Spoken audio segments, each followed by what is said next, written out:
Sud Radio Conseil de famille avec Domitis Invest. Choisissez Domitis Invest et investissez l'esprit libre avec des loyers sécurisés tous les mois, que votre bien soit occupé ou non. Bonsoir à toutes, bonsoir à tous, bonsoir Stéphane Moller. Bonsoir Olivier. Et un grand bravo au président et fondateur du cabinet Via Wealth Management à qui je m'adresse, puisque vous venez, votre modestie du talent souffrir, de vous voir décerner le trophée d'argent des meilleurs groupements de conseillers en gestion de patrimoine. Effectivement Olivier, pas peu fier. Ah, vous pouvez.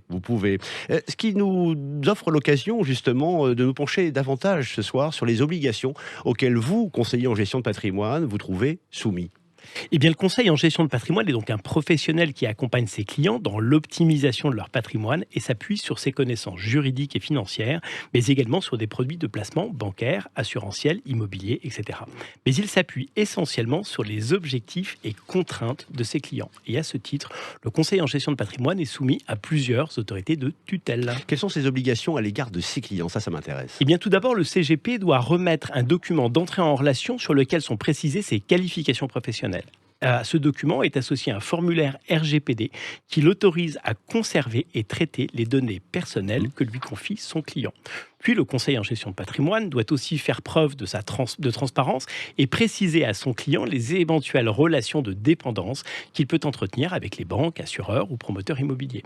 Le contenu de chaque entretien doit être repris dans une lettre de mission, puis dans un compte-rendu de mission, et les stratégies proposées sont reprises dans un document qui s'appelle les préconisations.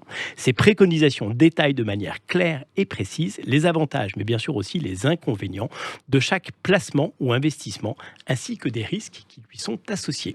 On s'en doutait un peu, mais dites donc que c'est un cadre extrêmement normé que le vôtre, Stéphane. Oui, cela va dans le sens de la défense des consommateurs et le conseil en investissement financier est un sujet extrêmement sensible. Et que se passe-t-il, ça peut arriver, en cas de litige avec un client ? Eh bien, malheureusement, bien que généralement le fait de faire appel à un conseil en gestion de patrimoine pour des problématiques fiscales ou patrimoniales soit bénéfique et opportun, il pourrait arriver que des conseils mal avisés puissent entraîner un mauvais placement ou une perte financière. Et que fait-on dans ce cas ?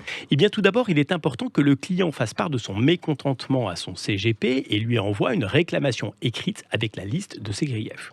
Puis, si le cabinet est régulé par l'AMF, le client peut envisager une médiation de cette autorité pour faire valoir ses droits. Enfin, en cas d'absence de résultat, le client, en dernier recours, pourra saisir la justice pour faire reconnaître son préjudice. Que pouvez-vous recommander, Stéphane, afin de faire appel à un conseiller en gestion de patrimoine ? Et bien que le conseil en gestion de patrimoine soit présent pour guider ses clients dans les bonnes stratégies patrimoniales, il est important que le client puisse, au préalable, faire un point complet sur ce qu'il recherche.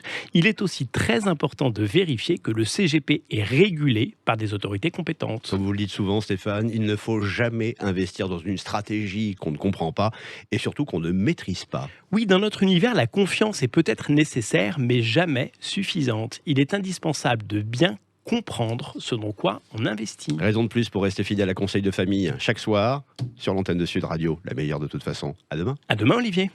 C'était Sud Radio Conseil de famille Avec Domitis Invest. Choisissez Domitis Invest et investissez l'esprit libre avec des loyers sécurisés tous les mois, que votre bien soit occupé ou non.